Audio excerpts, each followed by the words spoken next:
law and to defend the law. And the standard that I have is that if it is unconstitutional, then I will answer to the Constitution and the people that elected me and swore me in to defend and uphold the Constitution.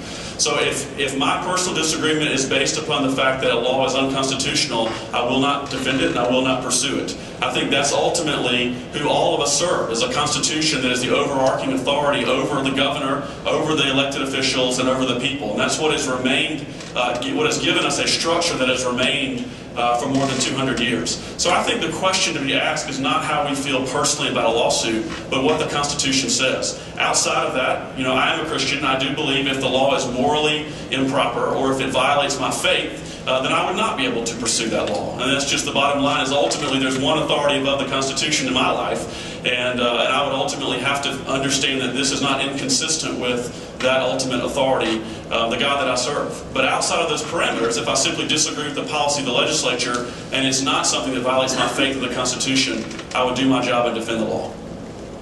The role of the Attorney General is to be an independent constitutional officer. That's essential. You're not the governor's lawyer. You're not the General Assembly's lawyer. You're the people's lawyer. You're the state's lawyer.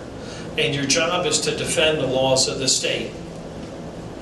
If the laws of the state are such that you are supposed to support them, then you support them. That comes first. That's why you ran for Attorney General. If the laws of the state are inconsistent with the Constitution, for instance, then you do not support them. But your job here, your oath here, is to defend the laws of our state and the laws of our country. And it's just that simple. If other issues come in between, then you shouldn't run for AG. If you're going to be the state's lawyer, defend the state's laws.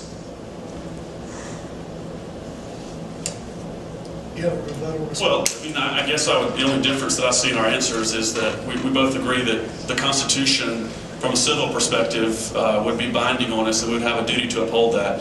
And I was pointing out that unless there was a law that I felt like violated the natural laws of God, then in that case I also would have to say I'm not going to support that law. And if there was a law that required abortions in certain examples, for example, I would not support that, and I could not defend that.